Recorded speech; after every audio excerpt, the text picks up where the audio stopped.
Welcome back to Third Man In. I'm Zack Phillips, and tonight breaking down game number 12 of the Toronto Maple Leafs regular season, defeating the Tampa Bay Lightning, as everyone expected, after a 4-1 deficit after the first period, 6-5 here in overtime, moving to 6-4-2 on the season. Plenty of storylines from tonight's game to break down.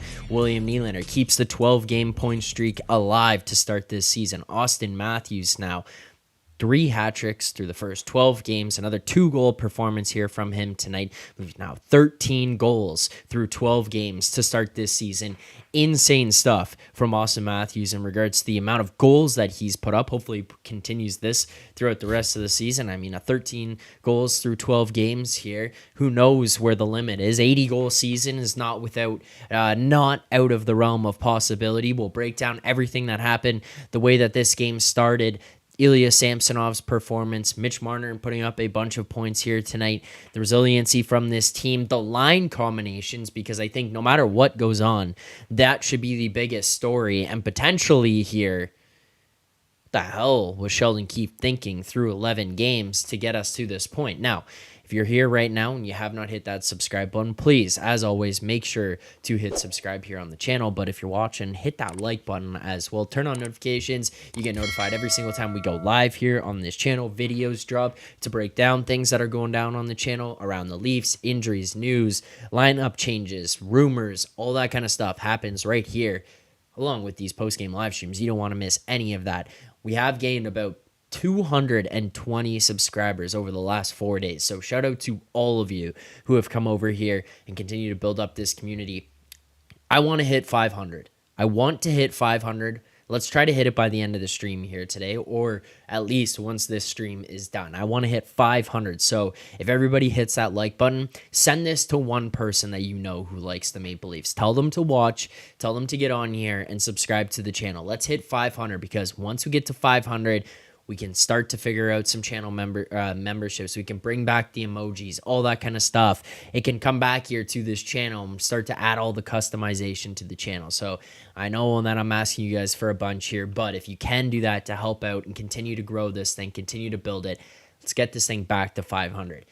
Now, before we get into everything here, I'm going to send this out. I'm going to let people know as well. Obviously, there is no donations or anything like that. I will never ask for those from people as well, just to be very, very clear. But if you are someone who donates and you have any type of interest in donating here tonight, don't send it to me. Send it here to the Movember campaign. I did just send a link in the chat there. It is also pinned at the top of the chat. So if you're watching or you're going to watch it back, or if you're watching after, you can find it in the description. The link is in the description of this video. If you're going to donate any money, send it to a good cause. That's why I'm growing this disgusting thing on my face right now, to send the money to a good cause. So if you do want to send any money, donate any type of money at all, please send it to the Movember campaign there. Myself and a bunch of my buddies put together a team to help raise money for men's health awareness, all that kind of stuff. So please, if you're going to do anything, send the money over there. All right, let's get into tonight's game. And as always, if people want to call into the show, you're more than welcome to. We will send out, I'll send out links, and we'll get a bunch of different callers. I'm already seeing a bunch of different messages, so I'm going to start sending out some links here and get some people to call in here shortly. Let's run through things that happen. I want to kind of get some things off of my chest already here. We'll go through the chat, everything that was going on, and break all this down, because I think you guys are going to have a lot of opinions. I'm probably going to be in line with most of you on a bunch of this stuff, but we'll go through all of this. First and foremost, we have to talk about Samsonov. We'll get some people in here, obviously, to break things down and their thoughts on it, but he's just not being good enough here to start this season. And I mean, we're not going to go all willy-nilly negative on this, because I know people freak out, but we have to be at least realistic about what's happening with this team and what we've been seeing so far. He's not good enough right now. And we basically have gone through now 12 games. He's been pulled in 2 games against the Lightning, in which he was giving up a bunch of goals on few shots that were not great goals against. I mean, yeah, you can look at it and say, hey, Tampa's puck movement, Tampa's ability to get open or create things in some of those situations, or the Leafs penalty kill. And I know that those play a factor, but some of those were just outright terrible goals by Samsonov. Like, there is no excuse for some of those that happened. You cannot allow some of that. Some of it is positional. Some of it is too much movement from one side to the other, a lack of awareness of where the puck was, of where his own teammates were. Like, there was a lot going on. It seems like he's fighting his own mental demons at this point, which you obviously feel bad for. You want him to figure those things out, but it's very evident. And we know that this is a guy who wears his heart on his sleeve. He battles through a lot of this stuff publicly. He did it last year when he was having struggling moments where he would come out and outwardly say, hey, I'm having a hard time with this. I'm not playing that well, and be very vocal about how poorly he felt he was playing, or how poor he felt in his own game at that point in time. And last year he was lucky with the situation where he kind of was able to just kind of bounce through it quickly, or even when he wasn't playing that well, it wasn't too detrimental to the team and the team's ability to win. Like, they were overcoming it. This season has not been the case for him. He's been in spots where he plays poorly and it just sewers this team. And I'm not trying to sit here and pile onto the guy, but that's reality of what's going on when he's in net right now, is that he's gone in on a bunch of games, put this team behind the 8 ball early on some bad goals against, early goals against, a bunch of goals on a few shots. Like, he's done this numerous times now, and then it just hurts the team to the point where they've gone on and lost. Or to a situation like both times here against Tampa, where you are fighting an uphill battle within the first 20 minutes of the game, and it's costly. And now he's going to go out and do it publicly. He's fighting through a lot of this stuff very, very openly, and you hope that he can get through it, because you need this tandem goalie situation. You can't have Joseph Woll play 82 games. Like, that will not work. So that's a concern. But the Samsonov thing, I'm not a goaltender. I was not a goaltender. I can't break down a lot of the very specifics or details of his game and how things were going on, but I think every single person in the world can tell right now he's just not locked in. And like, it is very clear based on movements, reactions, and positionally how he is in the net. It's you don't need to be a goaltending savant to figure out that he is all over the place right now. It's tough scenes for him, and every time he goes in net.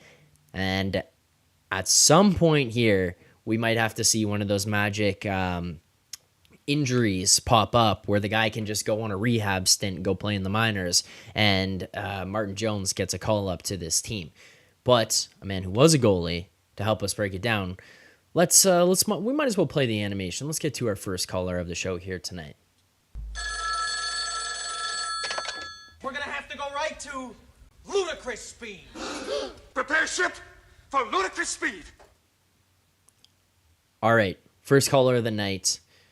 Man, you all know very well. Very active in the chat. Very active on Twitter as well. If you don't follow him on Twitter, you can head on over there to follow him. A friend of the show, as always, Joe Hill. Welcome on in. Hey, Zach. How are you?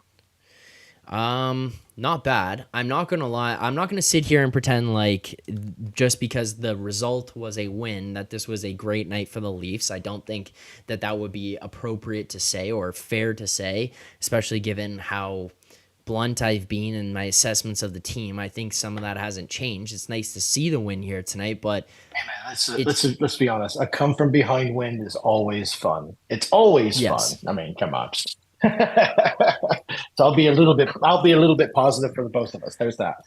Yeah, well, I think that's fair. And I'm not going to take away from that. The come from behind win is nice, but I mean, I guess for me, it's also like, well, you don't want to have to come from behind 4-1. No, you don't. And the other thing too here with it is like, I know that you and I are going to get into what happened here tonight in regards to the lines and how the lines were built out and the success that the lines had. But we also have to realize that there is a problem with the fact that it took us to game 12 of the season to get the lines this Yeah. way. But yeah, so like some of those I things are still wholeheartedly very agree. real. Yeah. Well, Sorry. before we get into that though, Joe, let's start first and foremost with Samsonov. We'll get into the positives of tonight, the fact that they came up and ended up like winning this game, battling back here. But Yeah. talk to me about Ilya Samsonov, his start to the game, and just where he's been at to start this season so far.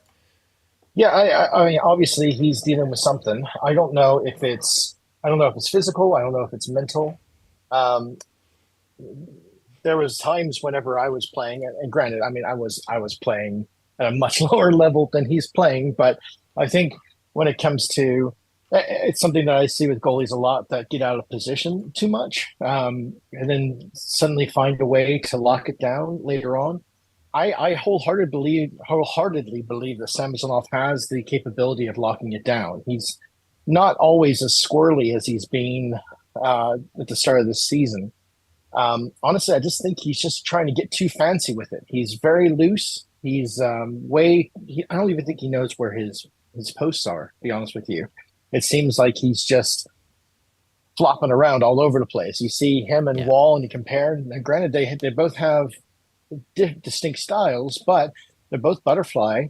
They're both young guys, about the same age. Yet Wall is just so much more poised and controlled with his movements. He seems to have a plan, and whenever a puck's coming his way, Sammy doesn't. Sammy's reacting all the time. It's like he's not planning for the future. And so I think that's one of the big problems with him, especially getting beat glove side. He's getting beat on his pads. He's getting beat 5-hole. He's getting beat, by moving too far laterally. So it's just a bad situation for him, I think. Now, obviously, he's a competitor. I think he has the capability of locking it down, but right now it just seems like there's a disconnect between his skill and where he's at right now, and it seems to be mental. So whatever it is, it's difficult. So I hope for the best. I feel bad for him, but you got to stop it. You're a professional. You're getting paid $3 million a year, 3.5, something like that. You got to figure it out as quick as you can, and not let the pressure mount too much. Yeah, it just can't. Yeah, otherwise you're going to be soup sandwich out there. And that's what we saw this evening. If he hadn't started that game, we wouldn't have been chasing the entire game, Right. So, and I think that's when we're talking about the negative of the game, I think that's the biggest negative for me, is after a bad start against Tampa before, after a bad game with LA, and now we're in this game here, and he had a bad game. It just seems. It's on repeat here. You can't let a guy like that netted too often. So he's got to ride the pine for a while, I think. Yeah, I mean, I kind of touched on my thoughts on Samsonov here. You give yours, so I appreciate that opinion as well. And now I'm seeing 50 people here in the chat, so continues to build and grow here. If you are watching, please hit that like button, subscribe to the channel, turn on notifications, all that good stuff. It is appreciated here. So as we continue to build the channel back up to what we had before, 424 subscribers now. So thank you to everyone who is subscribed. But let's get to one more negative thing.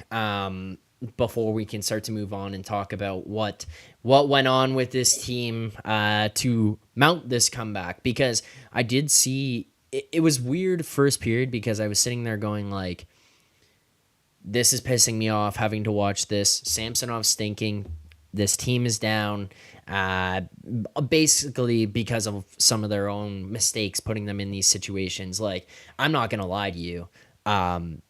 The too many men, and the fact that this is happening so much, I was actively trying to find the stat during the game to figure out where we could, like, even just a number, because it feels like no other fucking team in the NHL. I think he leads the league right now with that. Like, yeah, I swear to God, they do. must.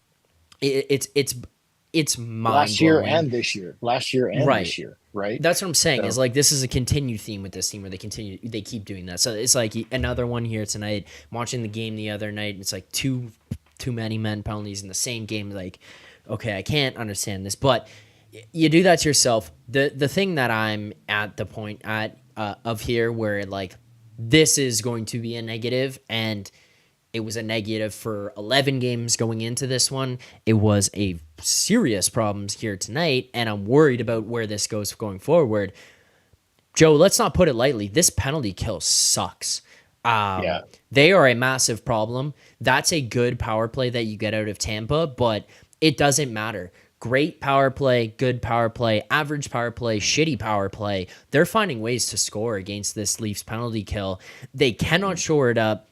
They struggle to clear pucks out of the zone. It feels like they're getting in their goaltender's way every opportunity that they can. I talked about the other night against the Sabres, how on the one by Peterka where it goes short side on Wall, it's like a guy doesn't get across the top fast enough to get across from the point. Brody ends up having to pop out, whether that's their system or not.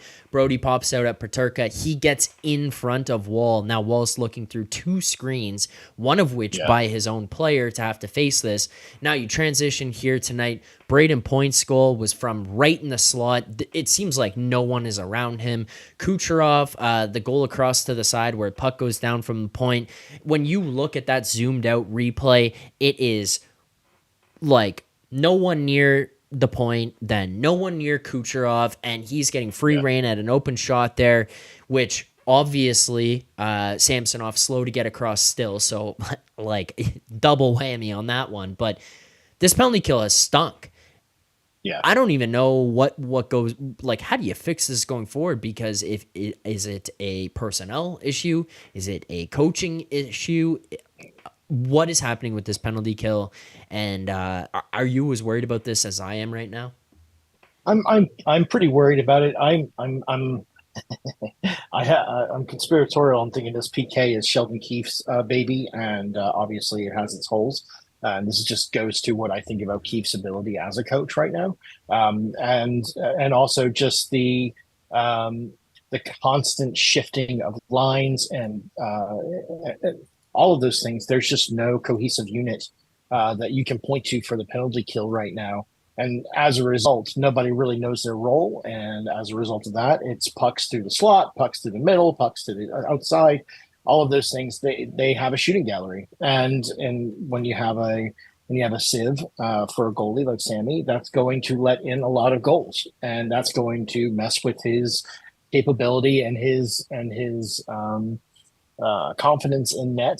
I got to be honest with you. When you let one or two in a row that quickly, you're done for the night. Sometimes and you're just gonna, if you're already a Jenga tower that's stacked too high mentally, it's gonna come down. And so I think that was another thing about the penalty kill is the nights that the penalty kill is really terrible. Who's in net? Typically. Well, yeah. You know what I mean? So I think that's another part of it. When there's shots on goal and Wall is in there, he seems to be locking it down pretty well. So I think that's another instance of what we're looking at here with the penalty kill. And injured players. We're missing Willie. We're missing McCabe right now. We're missing a few guys, and some of the new guys are working out like Lagesson, and some guys like Klingberg are not. So I there's a lot of variables there, but I think that's just off the top of my head. Am I worried for the rest of the year? Yeah, I'm a little bit worried about that because you can't have Wall play 82 games, right? You're going to have to find ways to either send Sammy down and bring up, God forbid, or there's just going to have to find. I'm going to say it comes down to coaching, man. I don't know what else to tell you. I don't know if the PK is on Keefe or not, but my confidence in him is not high. The fact that it took 12 games to get these lines that we could have all pointed at, and after 3 games and pointed at like these are the lines that we need, and we didn't get that. I think the fish rots from the head, and he's there, and I can't really. It's not to be negative. I'm just saying that after the game with Buffalo, after the game with LA, it seemed like they were super discombobulated And I think that's on the coaching right there. So maybe that's a bit too long of an answer and a bit meandering. I apologize, but that's just my thoughts on that. So No, all good there. I do appreciate the input and the thoughts on it because I think I'm kind of in the same spot. I don't know. In regards to the penalty kill, I am still slightly concerned. And more of it is just going to go to this team as a whole. I still feel like there are holes here. I think that this needs to be improved. And specifically on the defensive side of things, yeah, we're going to have some injuries here where you're going to have guys out. But I also look at last year and I look at this team and I think that the team wasn't great defensively.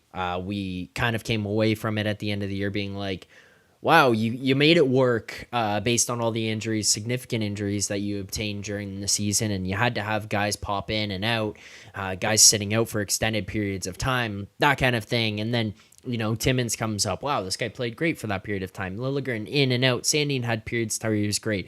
And this was while Brody, Riley, who else was injured last year? Someone else was injured. Sandin went down actually for a little bit. Like you saw these guys go out for extended periods and then you saw people step in and play great in those absences.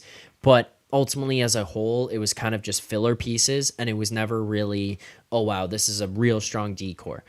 I don't think that this is a real strong decor, truthfully. I think that even with some of these guys being out and you're seeing filler pieces, we're still at a point where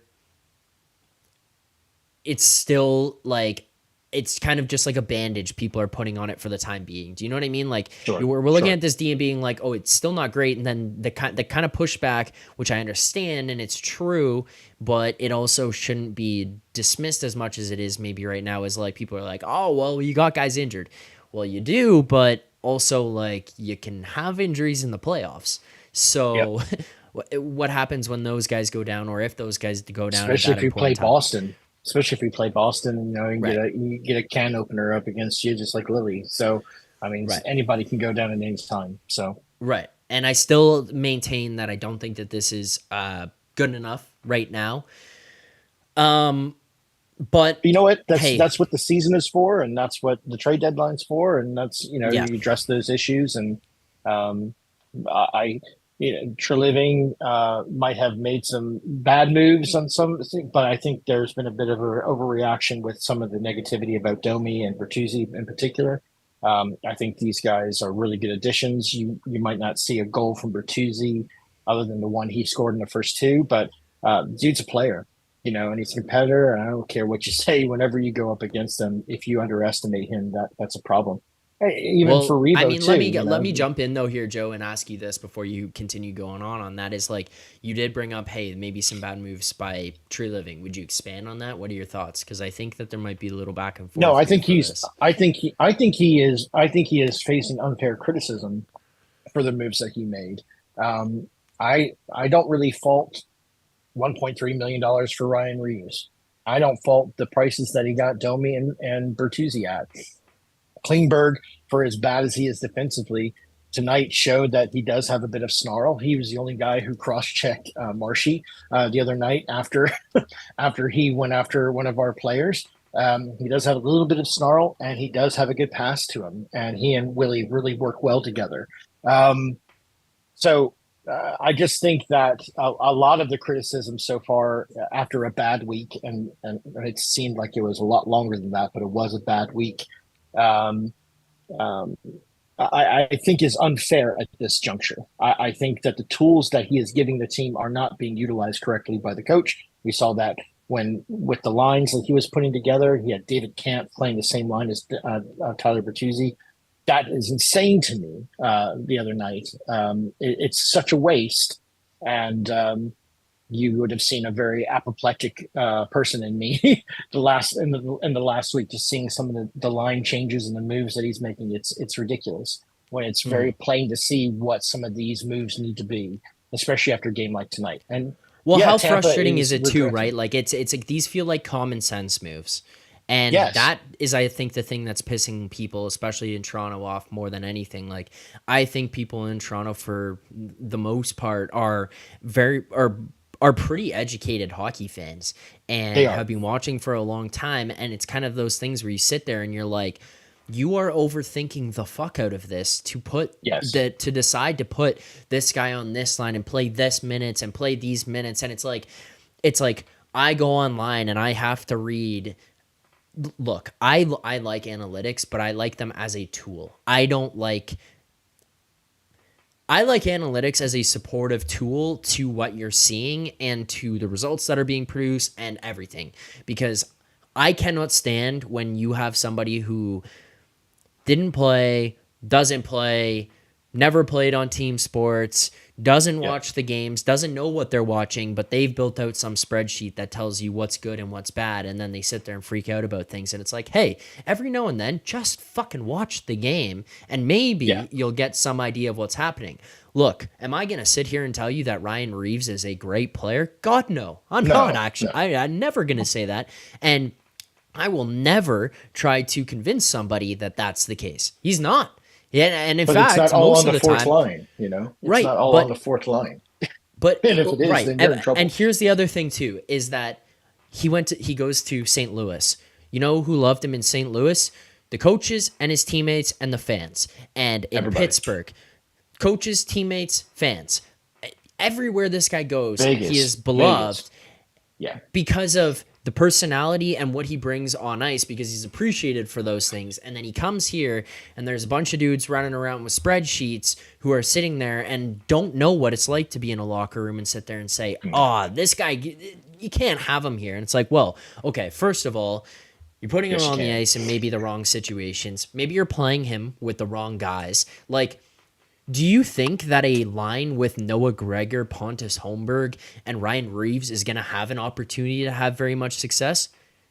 No. This is the wrong use of that situation, of that player, putting him in the wrong situations. Like, these are just ill-advised decisions going on of putting guys in the wrong spots. It's also like Domi, where people are sitting here saying, Domi's not getting it done. Like, bad signing, signed him for too much. What an idiot Tree Living is. Well, it's like, this guy plays one game here tonight at center, and all of a sudden we're sitting here going, I'm watching this game going, he's awesome. He looks good. I said to my roommates here tonight, the one thing too that I look at, assist and everything tonight. Right. So. And it's not just the fact that he got the point, it's the fact that he's making creative plays and getting to open ice.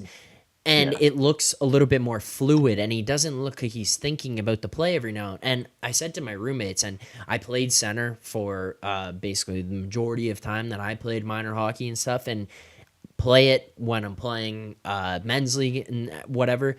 Center is the one position on the ice that kind of allows you, as much as you have probably more responsibility, mentally it's a little bit more freeing. And as much as the responsibility and the mental freedom may be counterintuitive, I don't know if that's the right word, Joe, but that I'm looking for, but as much as they may not make sense together, what I mean by that is if you're a winger and you go in the defensive zone, for the most part, right, the general outline of what your role is to go up and down on the right side, or on the left side is to go up and down if you're on that side. Like, you're kind of supposed to be in those positions there. As the center, you're like, support the D in the corner, support the D in the corner, support the wingers going out, and you have the ability to move your feet a little bit more, which I think allows way more freedom for Domi's game, and just lets him just play hockey, dude. Like, just have fun, enjoy yourself, and play hockey. Look at Nyes tonight. Nyes was having a ball, right? And that backhand pass to Austin's goal, and another assist as well, and his goal in the first. I mean, all of those things. He just was on a tear, and I think it was just because he was being utilized properly with guys at his level. And I think Domi's been really in his head. And then, like you said, he shifts the center, and it just seemed to flow a lot easier for him, even in a difficult game. So, and Yarncrook, like, it just seemed like that line just made sense, right? I mean, Domi digs it out, gives it to Robertson. Robertson shoots, gets rebound, Yarny scores. I mean, couldn't have been cleaner. It was just a pitch perfect play, and it was very simple, and they scored, right? So, I just it's just so blatantly obvious to me that I don't know why it's so. I think that's another reason why it's so frustrating. But also, Yeah. the Reaves hate to me is very frustrating as well. Yeah, the guy's like what -6, -7, but you'd be hard pressed Yeah. to show me on film where all of them were his fault, because a lot of times he's on his man, he's sticking to his guy, and when you put the fourth line out immediately after a first line goal, and they still have their first line out there, they're going to score on your fourth line more than likely. And how many times have we Yeah. seen that, even in the last week? So I mean, I think that's you know David Kampf and everything is, I'm sure, a swell guy, but I mean. There are holes there, and so when you start to shift and put the depth that is, I think, worth it and worth the money, you're seeing a difference, and I think that's what we saw tonight. So I'm just Yeah. piggybacking on what you said, and I appreciate that. So that's all. Yeah. Because Well, I think that's as a fair. goalie, I didn't have to think about that at all. Right. Right. Well, I mean, I think that's fair. And like, we'll continue to break some of the stuff down. I do want to just also address here. I'm going to put a rule in place. So I see Mario Kart asking for the salts, people asking when are the salts going to come back. On a Oh, normal stream, right? The salts are every 50 likes, 50, 100, 150, whatever. And as they continue to go up for that, I'm putting a rule in place that will return, but it's not until this channel hits 500 subscribers. there So you if go. you're watching and you haven't subscribed, take a second, hit the subscribe button. But if you know somebody who would want to watch, who would want to call in, join in, comment, whatever it is, or might get some type of enjoyment out of this, send this to them. Send the channel, send the link to the stream, whatever it is that you got to do is send it to them. Once we get to that 500 subscribers here on this channel, then we get back to the place where we get 50, every 50, we do the smelling salts. I see a lot of people asking about that. That's my rule. I'm sorry to do this to people. I know that this is a tradition here with my streams, but this is 72 away, man. 72. I also yeah, and I gotta grind myself to get back to where we were and had the community before. So there's little things that I know that I could do that you guys can help me with. So I do appreciate that. But hitting like here on the stream here as well, if you're watching right now, it does help push this out to more people. So thank you guys so much for the support. But yes, that's what I'm gonna ask. That's what I'm gonna ask of people. So thank you, but that's the rule. That's the rule I'm putting in place. I will get salts with you as well when you hit 500. I will order fresh salts. And There we anytime I go. call in, I will huff heavily and All right. and probably cry. So Well, there you go. yeah, we might have to. We're gonna have to like censor how you said that one. Huff heavily. Oh, my bad. How did I- My bad. Yeah, no, we're all good. Just smell the smelling salts vigorously. How's that? That's much better. Sorry. All right. Let's talk about the line changes here tonight. Obviously, we kind of touched on Domi. I think that just makes sense. The other thing is, like, everyone sat here and said, you're not getting, like, oh, you don't have the depth. You're not getting the scoring. And truthfully, they were right. But this was kind of being pinned on. This is where, like, my frustrations were with the beginning of the season as well. Who was that being pinned on? Brad Living. Oh, the signings you got, you didn't build out the bottom, you didn't do this, you didn't do that. Yeah. This is also the wrong deployment of players. You get Calle Yarncroke off the fucking top six, put him down there. David Kampf, who is a fourth line player, has been a fourth line player the entire time he's been with Toronto. Like not once. Joe, He scores once against Chicago and suddenly gets like Joe. suddenly gets like this huge bump, right? So this is year 3 of David Kampf, if I'm correct, here in Toronto. How many times have we seen him on the third line? oh gosh, Like, way too many. Yeah, way too many. But this year, like, it's like 2 years we don't put him on the third line, and then all of a sudden this season, the whole thing perspective changes, and he's going on to this and he's gonna be the first line guy or third line guy here. Yeah. Like, Yeah. Why? you've now taken a player who's not a third line player, who cannot score, does not have offensive ability, and said, you're the third line guy. And now we're going to sit here and complain that the third line doesn't have offensive ability. Well, maybe you're just misusing the players that you have here and constructing this roster the way that, like, not playing it the way that it's supposed to be, like Moneyball. Billy Bean Yeah. puts together the lineup and says, you play Hatterberg at first. And I think it's Art House's name. He comes in and says, I'm not playing Hatterberg at first. I'm playing Pena at first. And then maybe Tree Living went down to the office and said, guess what? You're playing fucking Hatterberg at first. Like, David Kampf will not be playing third line center here tonight because If I now all have of a to sudden- trade him, I will. Right. Because now all of a sudden David Kampf goes down to the fourth line.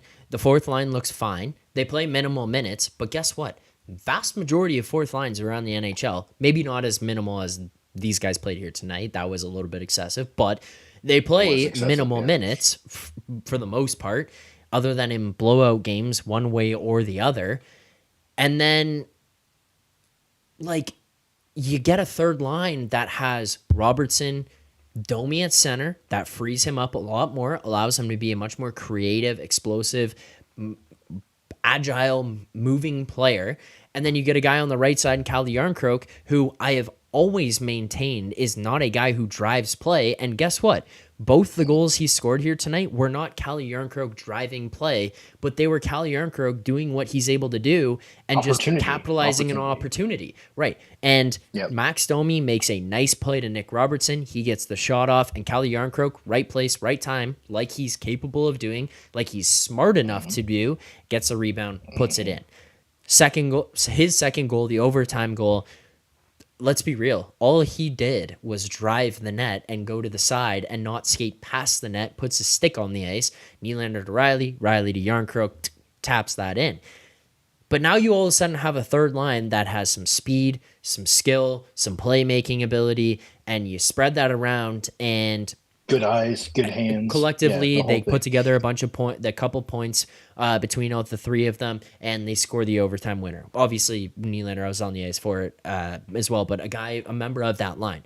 Now you've just got this thing built out differently. So much, much happier with the construction of this roster the way it is. And it's like, watching this here tonight was like, I mean, realistically, that's my team. You take away Samsonov, right? You take away Samsonov's shitty first period, which we can't overlook, but you take it away and you take away some of that garbage penalty kill that we've got going on right now, and you're not fighting back from 4-1. This is a much, much different looking game from the jump. So, yeah, I like the construction of the lineup here tonight. Still some problems, but I don't know. Where are you at with the way that this lineup's built right now? Well, let me tell you, I mean, one of the things that's always been a concern in October and November, the beginning of November for this team for the last few years has been, where are the top six? What are they doing? Where have they been? And this year it's been the exact opposite. They have literally tied this team to their backs and carrying it up the side of a mountain by themselves, right? And one of the things that was readily apparent against Buffalo was we need bottom six scoring. That's what we need. You need one or two to go in for them in order to put games ahead in clutch situations. And those bottom six lines look like they were assembled by a kindergartner who just looks like that one. You know, it just it just didn't make much sense. And so why it took 12 games to come to this conclusion, I don't know. If I seem like I'm being negative on Keefe, I won't apologize for that because I think this team deserves better. I think I think we could be 9-2 right now, or whatever we're at. You know, we could have 4 wins against teams like Nashville, against the Kings, against Buffalo. We are capable of beating those teams and should have beat those teams, but instead we didn't have the creativity necessary or just the common sense necessary to assemble the lines that we saw tonight. And what happens when we see the lines tonight that were pretty common sense to look at? Even with the fourth line sitting since the 12th minute of the second period, they still end up doing what they need to be doing, right? Good passing, good plays, a lot of enthusiasm, and the top six are in it, and they're being the Sherpas for this team, as they should be. That's what they're paid to do, and I'm happy to see that. So I'm hoping and a little bit more hopeful for the fourth line, some improvement there. I just David Kampf to me has been more disappointing to me than Ryan Reaves has, if I'm 100% honest. Um, he doesn't have very good hands. He doesn't have the skating ability this year. I don't know what seems to be the because say what you can say about him, but he always was a pretty decent skater, really fast. It's just that Keefe gets into these habits, and we saw this last year with Hall and with Kerfoot. He just picks these pet projects that he just will not let go of. He's like a dog on a bone with them, and it's the same way with David Kampf. And he just keeps playing these guys in situations where in Yarncrook where they're not being helpful to themselves or to the team. And yeah, he just keeps doubling and tripling down with it. Like we see Yarncrook on the top line for 5 games. I was just shaking my head, going, "Come on, man! I mean, I get it Yeah. for like a game or two, give Well, and give it him a happened bump. last year That's because great. Bunting was playing like an idiot, and you had to Yeah, take minutes away from him. You had to take time away from him. It was like that makes sense. You had to do that, and then Yarncrook obviously stepped in and played well there. yeah, and so and I get it, but again, it seems like since Camp scored against Chicago like once or twice last year, or something like that, suddenly he was a favorite of Keith's, and it's just it's like, is he sleeping with you or something? I don't understand. What is the deal? What is the obsession that we have going on with some of these players? But Yeah. um, anyway, it's just a habit, a coaching habit of Keith's. I like the fact that he believes in his dudes, but sometimes you just got to call a spade in professional hockey and just be willing to pull the plug on an experiment for a while, right? So, like Yep. Samsonov shouldn't be starting the majority of games, pure and simple right now until he Yeah. proves otherwise. I don't know how else he's going to do that, but anyway. So, yeah, All I'm just right. putting up my hands, man. I don't know what to say, but that's just my feelings right now. So, Yeah. No, that's fair enough. Joe, we do have other people who want to call in, but before we get you out of here, absolutely. we obviously have multiple different segments. So let's get into the first one of the night. Let's get to our play of the game.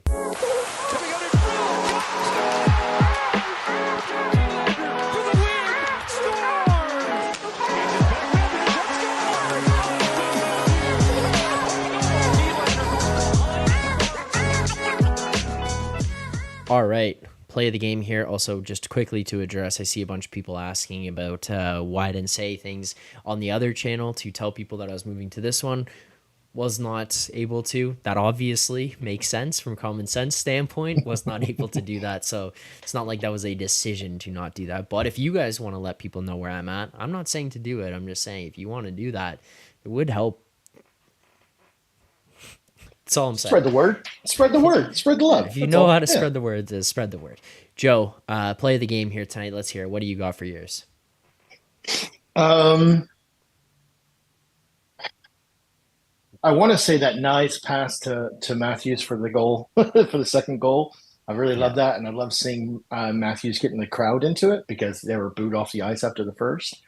Yeah. Um, but I got to tell you, I think the big play is when they took the lead with Mitch's goal right after Yarncrook's goal. I really love that shot. I loved the pass from Nice to him, and that was a fantastic goal. That's exactly what they needed to do, and it was an opportunistic goal. He was in the right spot at the right time, and Mitch really should shoot more. I mean, and I think with Nice, he might have that opportunity. And I think because all the playmaking doesn't have to be on him, right? It can be on both of him and Nice, and that's why I love that first line so much. So, the play of the game goes to Mitch for me. Yeah, Yeah, I mean, at the beginning of the season, I said that Bertuzzi on that first line would have been the best line in hockey. I think that, I mean, look, I don't know for sure. It's pure speculation, but I feel like he was just asked to do the wrong things and he wasn't allowed to be Tyler Bertuzzi on that first line. Because, like, yeah, I agree. I mean, here's my basis for this.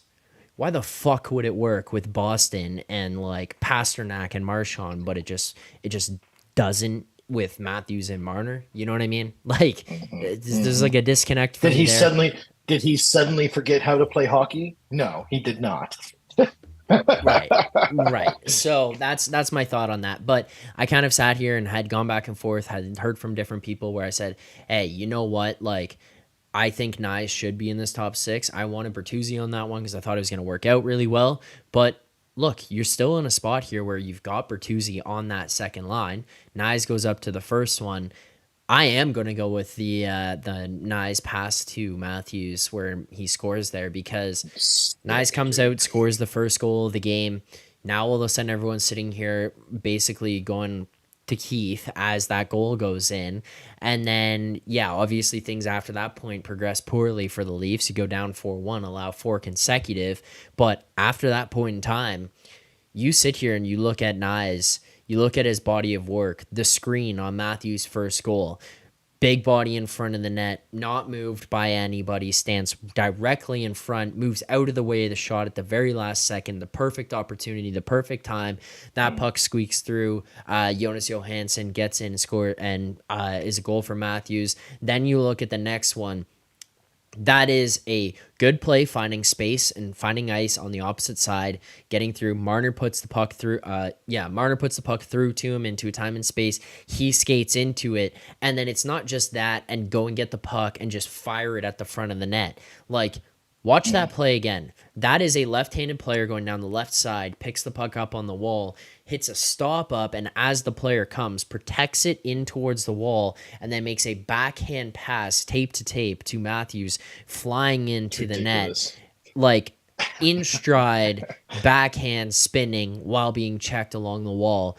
Brilliant pass just by Matthew Nyes there, just all around. Just whipping. Yeah. The intelligence, the execution, all the way through. That's going to be my play of the game. And yeah, after that, at that point in time, like, you're looking at a Leafs team that just, it felt like there was a different energy. It felt like there was energy in the building. And let me be honest here. People might get pissed off at Leafs fans. I know that people around the NHL, hockey fans or whatever, are probably going to wake up tomorrow morning and say, and be, wow, what a bad crowd, booing your team at home, blah, blah, blah. Look, my honest thoughts on this are they had every right to boo, because this is a team with high expectations. You come into this looking at all these guys who are paid a boatload of money. You come out and you have, even though you're looking at a team that is, it's not like they're in last like the Oilers at this point in time, but you're sitting there at the bottom, not in last, sorry. But you're looking at this team that has tremendously underperformed, lost games they shouldn't have, won games that they probably shouldn't have, which is something that not every hockey fan is going to look at and actually kind of dig into, but there's games here that they've won that they probably shouldn't have.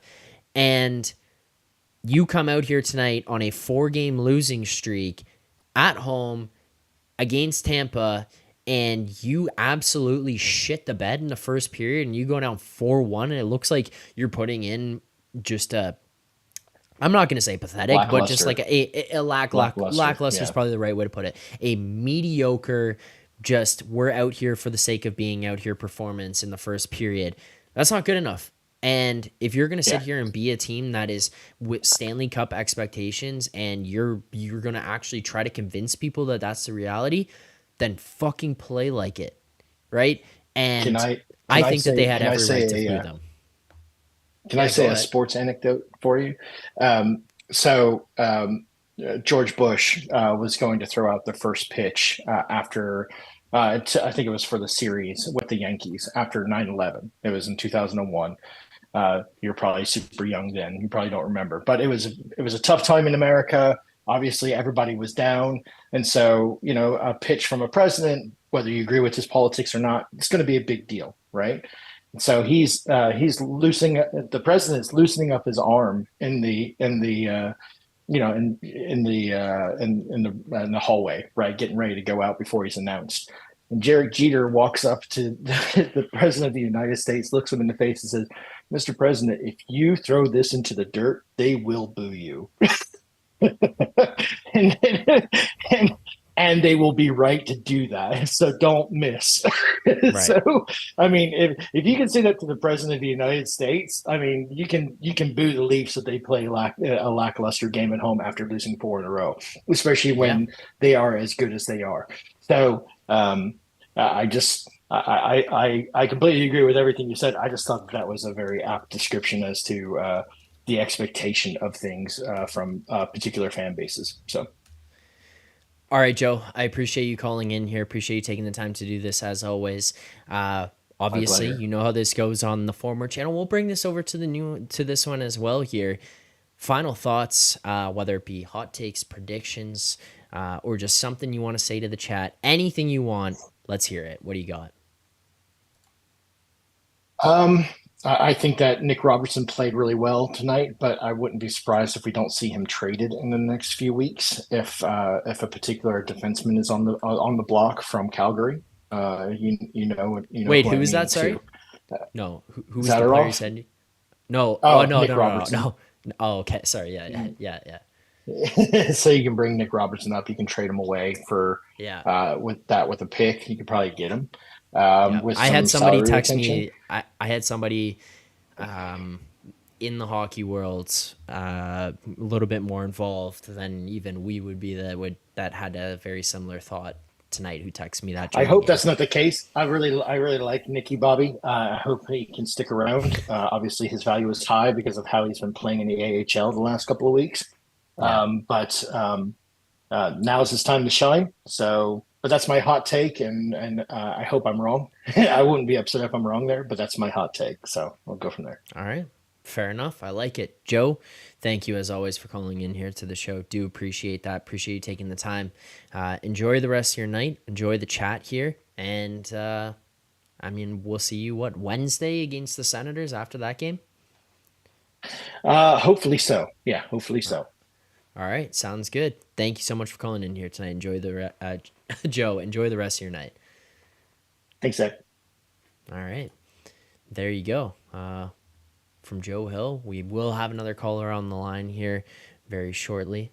So we'll get him in once he gets all set up. But continue to move on, continue to try to read things in the chat. I see some talk about Marner, some talk about Nicky Bobby. I'm interested to see what the chat's thoughts are in regards to Joe's hot take there. But as we get ourselves ready for the next guest to call into the show here,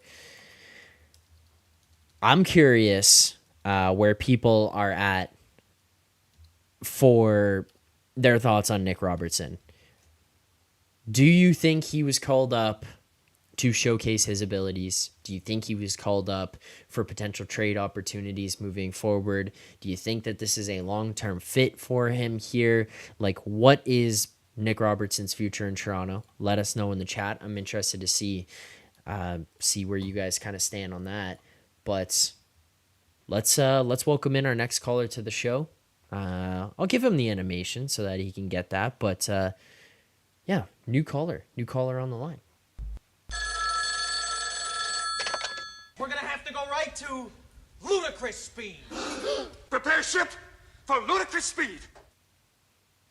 All right, welcoming to the show for the first time ever here on Third Man In. You've seen him in the chat. You used to see him in the Discords. Matthew Kolakowski. Matthew, how's it going? What's up, man? How you doing? Not too bad. Was a little bit of a stressful one here watching this Leafs team tonight, but they do come away with the win. We do get a lot of conversation in regards to what the hell it took so long for Keefe to get to these lines, and some goalie panic still out of all of it. So it does end up being a exciting night for Leafs fans, especially to walk away with a massive comeback win against this Lightning team. I feel like usually we're on the other end of it. I mean, it was 4-1 again. I mean, it happened in the playoffs. So Tampa's washed. Yeah. They suck. Let's go, baby. So you're all good. You're just I'm you're all, on you the know, side. no. Obviously, there's some concerning things, but I sent you Yeah. a meme in the Discord that I think if you could throw up is literally every Leafs fan, every single game, every single week. Okay.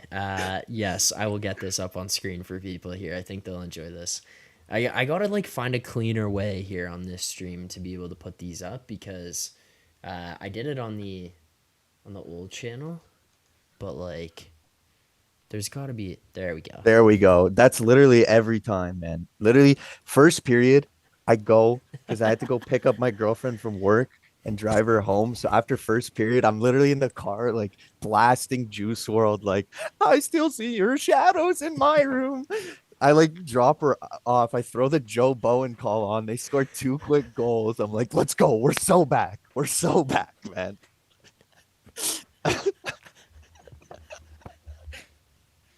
Oh, I can't, you hit those notes so hard too. I appreciate that. This meme too, just spinning in the corner is so good. All right. I'm just picturing you like in the car, like just lights off, dark, 2 hands on the wheel, pissed. You just hear like Joe Bowen say like, and TJ Brody turns it over. Fuck. And then all of a sudden it's tie game, and the Sleeves team is on an absolute heater. Matthews 2 goals, and never in doubt. Never in doubt. man. Right, no, Matt, but it's just funny. It keeps happening talk to against me. Tampa.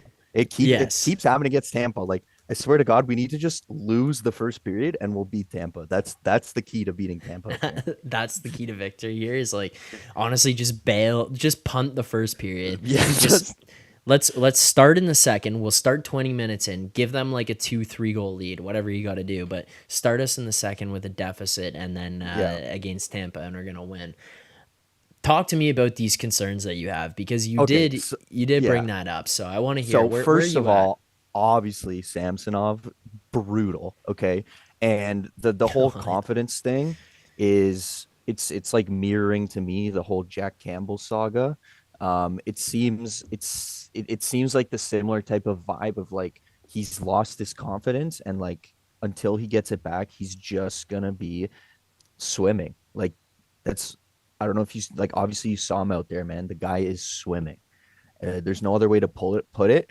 And even though Joseph Wall did not have the best game against Buffalo, granted, but even in a bad performance, he doesn't look like an absolute nutcase in the net. You know what I mean? And that does you know what I mean? Like when you see your goalie struggling, you're like, oh fuck, it's one of those nights, you know? Yep. And I just think for the time being, like until like I we can't keep doing this like one game each. I think like Joseph Wall needs to play 3, 4, maybe 5 games in a row, and just that's my hot take is just give Wall a run, let the team get some confidence behind it, and then maybe against like a weaker opponent, like say we play like a San Jose, and then give them like their first win of the year because Samsonov's in net, but you know, like, but you know what I'm saying, right? So Wall needs to go on a like they need to just give Wall some rope. That's what I want to see. Yeah, I would agree with this for sure. Like the other thing too here with this is he's won this net. And I think you brought up a really good point when you mentioned that he doesn't like trying to think of how to word this. Wall does not instill panic within the team when things are going wrong. I think that was the good point by you. And the one thing that I can think of was I was pissed off after the game against Buffalo. I stand by the points that I made in that game. I think a lot of what I had thought, felt, and said in that post game still stands. I still have those concerns today, even after watching this game. But one thing I would even really agree with you on here, and like kind of echo in those thoughts, is in that game against Buffalo, they lost the game. Wall didn't have the greatest game of his season, of his career. He's going to have more of those. It happens. Vasilevsky has stinkers. Shesterkin. These guys all have stinker games. Like, I'm not saying he's in that tier, but I'm just saying, hey, look at the best goalies. They have those as well. You never got the feeling that the team had kind of given up or was out of it completely. Yes. In the game against Tampa that Samsonov went in, the first one where he allowed 3 goals on 4 shots, I think it was. It was, yeah. It felt like this team was dead. Mm-hmm. Wall goes in, then out, and all of a sudden it feels like this team has life. The team goes down 4-1 here tonight. Feels like when Samsonov's in there, you're looking back at him going, this team is dead. Wall goes in, Tampa can't sort him out, and all of a sudden the team has life again. So I get what you're saying, because it's like this guy gets thrown into a detrimental situation in both of those, and he goes in there and it's like, I don't give a fuck. I'm just going to stop the puck. Like, that's my job. and he goes in and it kind of instills life, instills confidence in the guys ahead of him. Then you look at the game against Buffalo, where it's even him that's in net to start the game. Not a great game by him, No. but very similar vibe, and it just pushes it through the team to the point where, hey, they battled back. Yeah, they lost 6-4, but they battled back. They made it a game. They gave it a push towards the end of the game. So I It's definitely agree with you there. Yeah, and like just to add to that point as to why I think we need to give Wall some rope here is for whatever reason, it could not even, it's maybe sometimes not even the fault of the goalie. It's just like a psychological thing. Sometimes a team just plays better in front of a certain goalie, and that's Yep. just the way it is. Like I remember in the bubble season, it seemed like anytime Jack Campbell was in the net over Freddie Anderson, they just played 10 times better. And I mean, obviously, disastrous end that year, but like, you know what I'm saying? You know what the point I'm making. So sometimes, like, Yeah, you're like, saying that like, this season's going to go very, very well, and then a disastrous ending in the playoffs. what's that thing in the top left corner there, man?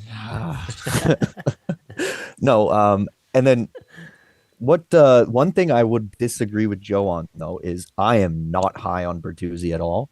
And frankly, after he was talking about locker room stuff, and I get it with the Revo Mhm. stuff, because I feel like Revo does a lot of stuff that guys might not see. I feel like he's the type of guy who's just like hilarious in the locker room and you just want to Yeah. keep him there. But Bertuzzi, after what Marchand did to Liljegren and his reaction on the bench, it's like, buddy, you're not on Boston anymore. You're not on Boston anymore, man. And that really rubbed me the wrong way. And frankly, Bertuzzi to me is just Nick Ritchie 2.0. Oh, okay.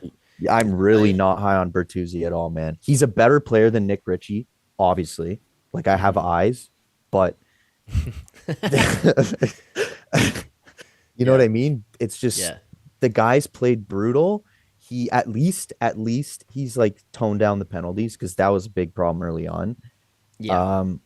But he's been such a nothing burger. It's like and he and like people are talking about in the chat trading Marner. It's like, bro, trade Bertuzzi if you're gonna trade anyone for a defenseman.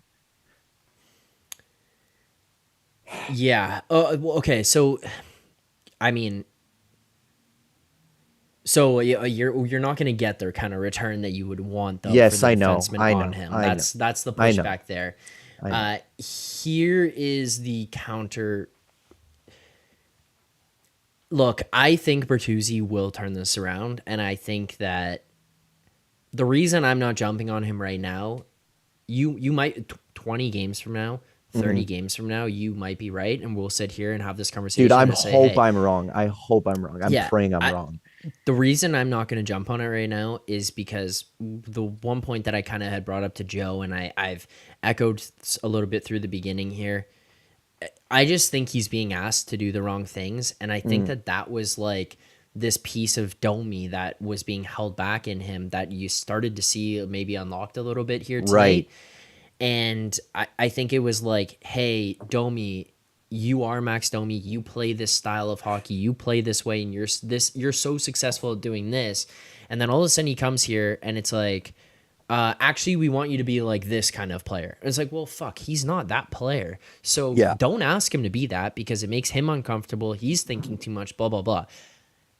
I think the one thing that like really pushes me to even believe that even more is that in the game on Thursday against the Bruins when Bertuzzi got sent down to the fourth line, I believe it was, and after the game, Keefe says, "Oh, he didn't do the game plan that he had or didn't play his role." I'm messing up the line that he said specifically, so I apologize there, but it was like, "Oh, he didn't execute his game plan the way that Right. we wanted him to." I just think that they were giving him the wrong fucking game plan. Right. I think he's being asked to do the wrong things. And Right. he's Okay, being so asked to play this is one a like style of hockey that last isn't Tyler Bertuzzi. yeah. Is So essentially this what is my like thought is. one last thing because I know we're very much more happy with what the lines are now, but Yeah. in my mind, I know you don't like Yarncroke in the top six, if you just tweak it so you move Bertuzzi down to the third line with Domi, and then you create a checking slash like can score third line and Yarncroke that has a more similar style of play like Tavares and Nylander, where he's more of a sniper. He's not really a grinder. And so if you get Bertuzzi checking on the line with Domi, where Domi can be the playmaker, Robertson can be the goal scorer, then I can see where he's useful. But I do agree, he's just a man. He's literally a plug, bro. Like he's been a plug all year. Like he's just like, oh, this guy plays top six, so let's put him in our top six. Like, yeah, like I'm sorry, he hasn't done much. He's not like throwing the body really. Like he's not agitating like he was supposed to be. Like I don't know if it's Sheldon Keefe just holding him back and being like, no, like we don't play like that. That's kind of what I think it is. Yeah. Okay. So you think it's a Moneyball situation where it's like, yeah, okay. You think Keefe's the problem? Yes. Yeah, okay, I do. Fair. Yeah. Fair. I could be wrong. But right. yeah, that's kind of what I think is. I think he's just being asked to do the wrong thing. I don't know. It would make sense because, like, sorry, why is Revo like I don't know. Some people are speculating that Reaves is hurt, but we can't really send him down because he'll 100% get claimed. So, you know. I don't. I don't think that. I think he's just 36 years old and not the greatest like player. He never was. He never really was. But I think he's just older and he's here for one reason, and it's not really his on ice play. Maybe he paid a little bit too much to do that. But yeah, like it's also like he was meant to do like things though. And he's not doing anything. And I get that, like I've mentioned the locker room stuff. I'm not disputing that. I think he's a great locker room guy. But, dude, when the whole shenanigans went down with Boston, like, dude, I don't care. Like, you're not that valuable. Get suspended. I don't care. Like, go punch someone. Go slash someone. Go do something. Like, that's why you're brought in. Here's my pushback to this. And again, this is me speculating. I don't know for sure, but like I'm thinking that this is Keefe sitting there being like, we get them back on the power play not by punching them in the head. And that's been this team's motto for 7 years of these guys being here. Has it worked? I'm not saying it works. I'm not saying it works. I'm in agreement with you.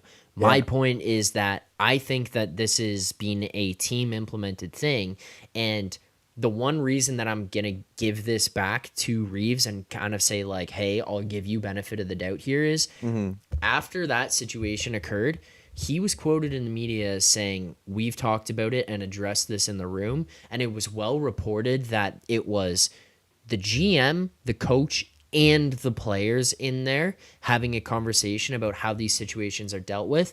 And I will tell you, again, this is speculation. This is not from what I know, but the fact that it was reported that the GM was in there, players and the coaches, I think personally that there was there would have been some loud voices amongst Brad Treliving and Ryan Reaves saying that's not the fucking way we play hockey anymore. I think that the attitude of this team traditionally has been don't retaliate. We go to the power play. We'll score on them then, which, yeah, that's great. But that's great in minor hockey where you get suspended for punching a guy. This is the NHL where you go to the box for 5 minutes. Like, it's not the same. So go fucking punch the guy. Go throw a cross check on the guy. Don't let people push you around and start to show that you have some type of attitude and you have some type of balls, because that can be the pushback. So I do understand what you're saying, but like that's where I'm going to give Reaves the benefit of the doubt here is I think that this has been a systemic issue. Yes. And it was then reported that like the players, the coach, and the management were all together in this meeting to say this is no longer what happens. That's why I kind of came away from it thinking like, I think that there were some loud voices in that locker room to discuss that. Yeah. Okay. I was not aware of that because I just watched the games. You know Yeah, what that's I mean? fair. I And try to like, follow as much yeah, outside of it as I can so okay, that I can bring some of this stuff to you there. guys. Good. But No, yes. that's. I mean, yeah, that's the point. But okay, all this negativity, dude. Finally, the guy puts Nyes up top. Yeah, I Like, know. Holy oh my shit. god, like Jesus Christ, like all of Leafs, and like he literally like the game after he had that brilliant performance against Tampa, he's like getting benched. It's like it's he has you're and you're totally right with Keefe and his like certain guys, and it just makes no sense. And for whatever reason, Nyes just was not favored, even though like I don't know, maybe he's getting a different angle from the bench or something, but like it was just plain to see like this guy and his first goal. That's what, yeah, Duke, exactly. His first goal was incredible. Like Yeah. that's my play of the game. I know it's Yeah. like seems so insignificant because it was like they went down 4-1 like what, like 5 minutes later it felt like. But man, what, like to receive the puck like that and just tuck it, bro. This guy is a first liner. Like we caught a Yes. gem like out of nowhere. Like and and you look Well, at also, teams. it's like it's not like this is a surprise. Like he No, came up this to play with them last year. He no played in the man. top six. He played in the top six. He He was was unreal in the incredible in the top six. playoffs, dude. He's the You're reason playing they him in won the OT. round. Like, Without him, John Tavares doesn't score that goal. Like Jesus. right, Like right. You're people playing him in forget that. OT in the Yes. NHL fucking Stanley Cup playoffs, and all of a sudden you go to the next year and it's like, oh, third line. Yeah, like what? Also, bro, I'm so happy for Robertson.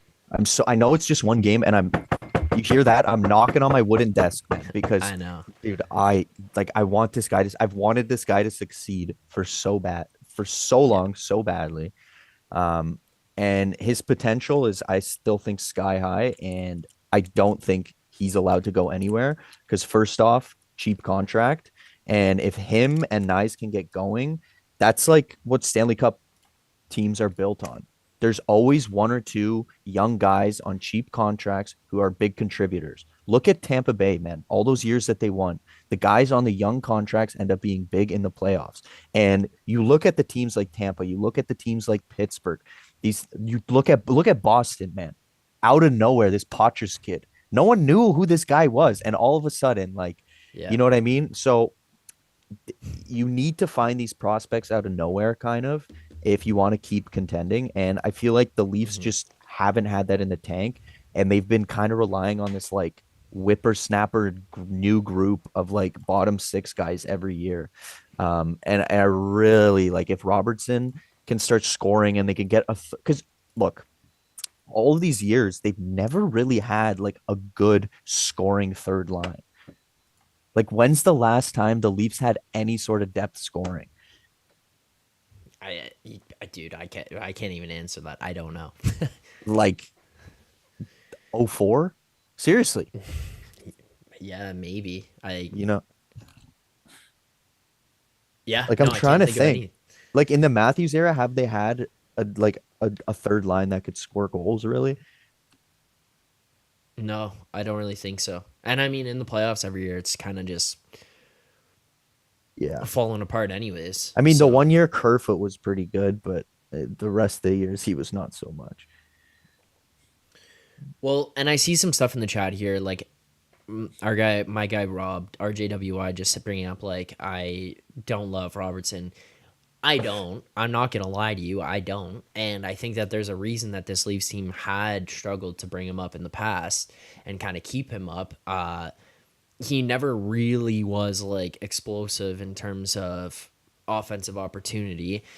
And then the other thing was he just kept sustaining major injuries. So you're looking at this guy being like, my thing was never really against like the player himself. My thing with him was you're going to piss away value on him, right? Because like you won't play him in your NHL lineup. You won't keep him up here. You keep sending him down. you bury him in the minors, and then he breaks his collarbone, and then he breaks his leg, and he's out for all this time. And it's like every time every one of those things happens, or you sit him in the press box, his value goes from here to here to here to here to here. And you go from a player that you're looking at going, we could trade this guy for a defenseman. Like Joe said, maybe you could trade him for Zadorov. Like, you talk about these pieces that you could move to improve your team right now, and you're looking at this piece. And the problem for me was that I just kept looking at him as like, this is a piece that they don't think can help them win right now. So fucking get the guy out the door for somebody who can help you win right now. That was my argument with it. If he can step in and help this team win right now, by all means, keep him here. Like, why the hell would you not keep him around? That's where I'll eat my words and say, hey, I was wrong on that one. He can make an impact. Yeah. I just kept looking at him being like, I don't know if he's like come in here and turn things around and be dude, he looked so superstar, good on that line, man. He looked so good on that line. And I think that the other thing to this would be this as well. I see Gordon bringing up something that I had said about before. All this piffle about can't play in the bottom six is crap. That's something I said, and I was concerned about that. Here's where I will kind of say push back on you, but also you were right in this sense. Yes, he's playing in the bottom six. He looked good here tonight. And Matthew, I know you're bringing that up. Like, he looked really good here tonight. I agree. My pushback to this would be the bottom six that the Leafs had with him before was not what he is, or what this bottom six is, the line that he played with tonight, I should be fair. Right. Not what this line is that he played with tonight. It's not been the same. The bottom six that he's played with before has been Sam Lafferty and David Kampf and Nola Chari and like Alex Kerfoot. Like, those are not guys who are going to help him do anything. So that's a gong show. Right. So now put him on this line with Domi and Yarncroke.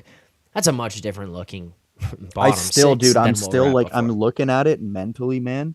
And I'm like, because look, you have the perfect third line if you go Robertson, Domi, Bertuzzi, in my opinion. Well, here's a different idea for you. Robertson, second line, Bertuzzi, Domi, Yarncroke. That could be a checking line. Maybe. That could be a checking line, yeah. With a little bit more veteran experience, and then you shelter Robertson a little bit with a couple other guys on that second line. Get him some confidence, maybe. Yeah. But to me, Bertuzzi's on the third line, in my opinion, for now. Until he gets going, and then maybe, but... Yeah, fair enough. I keep Bertuzzi on the second line. I personally think that things will turn around. I kind of think that it's one of those things where if he just sticks with those guys, Nyes is going to fucking take off here. He's going to be a superstar on that first line. Look at the second line. Look at an opportunity here where Bertuzzi can be the puck retriever. He can go stir shit up. And the one thing I think that we've still not yet to see, the one thing that I think we still haven't really seen out of him that we as Leafs fans will get to learn, he's more skilled than I think people really realize right now. And he hasn't showed it, so it's not like I can sit here and be like, well, look at this. He hasn't really showed it. I do think he is a more skilled player than we've even seen right now. And I think that'll come through. I think he needs some confidence. He needs to kind of stick with the line. And I think that whatever restraints were put on him by the role Sheldon Keefe asked him to play just need to be thrown out the window and just say, like, dude, be Tyler Bertuzzi. Because, again, I'm going to throw back to it. Look what he did when he went to Boston. He was a menace. And he was playing with very good players, and he was just playing as Tyler Bertuzzi. Guess what, dude? He's playing with really good players again. But then, like, they need to let him be a menace. But that's what I'm saying. Like, I feel like that's being held back. Right. Okay. Like, I feel like maybe we'll be sitting here in a month, and he has he could also just be one of those players where, like, you kind of have to, like, poke the bear a little, you know? Yeah. Because I don't know. Sometimes players play better when they're pissed off. I feel like Bertuzzi fits that mold, like, perfectly. And I feel like they're not allowed to play with the emotion. Yeah, exactly. Like, I think that's what I'm saying, is like these like chains are on him. I don't know. That's my thoughts on that. All right, Matthew, before we get you out of here, All right. I gave Joe the opportunity to give his play of the game. Let's go with you here. Let's do grades of the game. You want answers? I think I'm entitled. You want answers? I want the truth. You can't handle the truth. Forgot about that GIF just chilling on the screen there. That's all good. All right. Grades of the game. Everyone in the chat, let me know what your grades are as well. If you're watching right now and you haven't hit that subscribe button, please make sure to hit like, hit subscribe here, turn on notifications, all that good stuff. Do appreciate that. Matthew, let's go to you here. Give us your grades and let's see them in the chat. This is a tough one because obviously defensively wasn't the hottest performance. Obviously, he let in 5 goals. Goaltending, Goaltending not great. But the offense up and down the lineup was stellar. You had the 2 goals from Matthews, you had a goal from Marner, from Nyes, and then from Yarny, and the 2 from Yarny. But I'm gonna have to go with, like, as exciting as it was, it's a B. Because you got the win. It is a come from behind win. Yes, it's exciting, but there's still issues, Like, you did good. Yep. But it could definitely be better, man. Yeah. No, I think that's completely fair. I don't think I can go very much different. I actually might go with a B here as well. I even debate going B minus, but I think I'll go with the B because climbing back from the 4-1 is unreal. Joseph Wall came in, played unreal in replacement of Samsonov, but then it's like flip side of this, you were down 4-1, which was really not great for a first period. Samsonov did stink and Wall did have to come in, so that's not good. And then on top of this, the penalty kill also still stinks. Yeah. So couple concerns there. Then the other thing for me would be this. You got the lead, you went up 5-4, and then with 2 minutes left, now in this game that you fought all the way back in, you did blow it again there. So I think I'll even go B minus. I'll settle at the B minus. That's my grade for tonight. Happy to get the win, walk out of here with the 2 points. I think people get frustrated with like negativity or whatever they perceive it as. Personally, I think it's just being honest about the performances that happen. Wins happen and people get mad and say, oh, why are you still being negative about these things? It's like, well, it's not all sunshine and rainbows. Like, you do have to evaluate what went on. Still negative things going on with this Leafs team. And I don't know, Matthew, you watch this win here tonight. You feel confidence that this team is going to win Stanley Cup this year?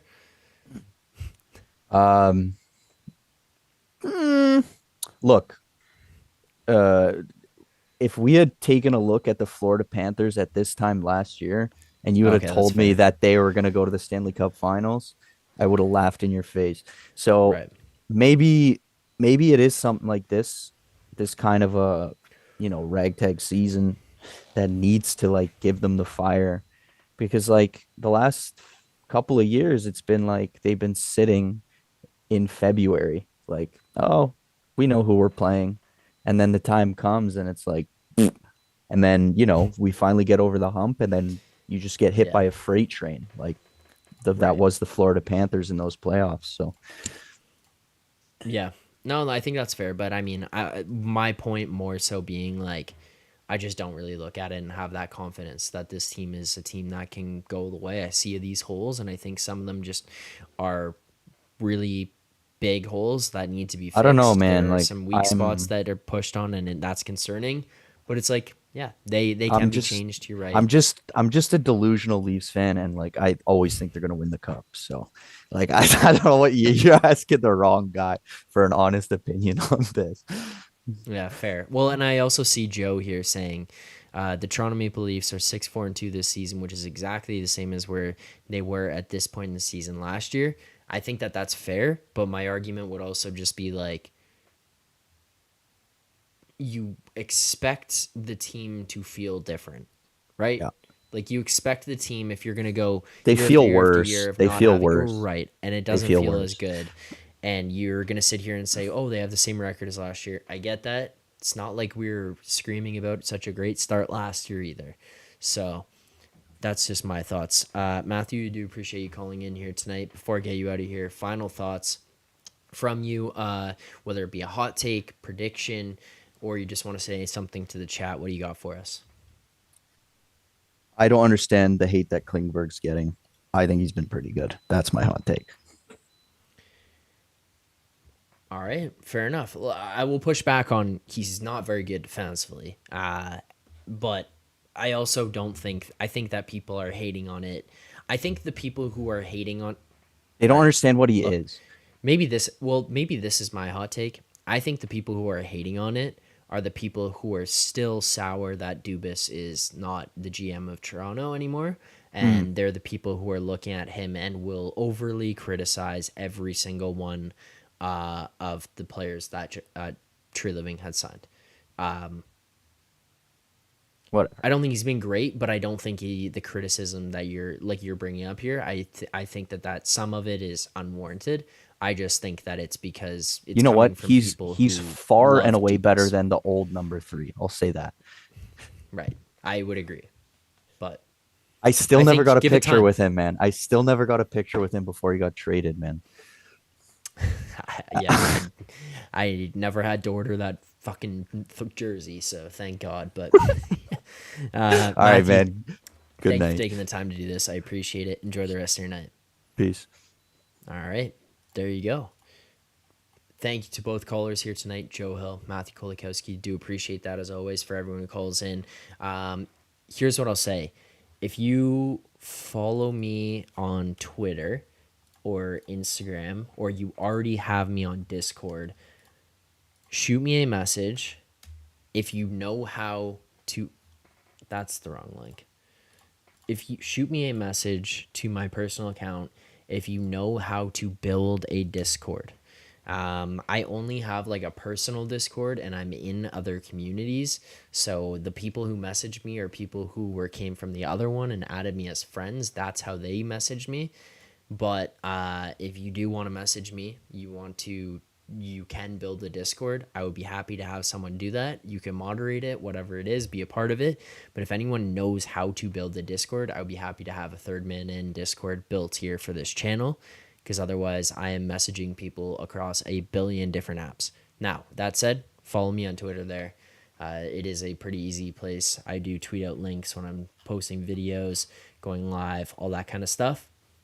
So follow me on there. And the final thing that I'm going to plug here before I go tonight, if you are watching live, if you're watching back after the fact, if you want to donate to the channel or contribute to the channel, I never ask people for money for myself. I do appreciate the donations, the super chats, tips, all that kind of stuff. Like, it does not go unnoticed. I do appreciate you guys so much for doing that. But obviously for now, we can't have that. It is November. For those who are aware, especially people in Canada, I think it's more of a thing. Maybe not as much in the US, but Movember happening. That's why you grow the mustaches. I cheated, got a jump start on mine, but if I didn't, then it wouldn't have grown in time for this month.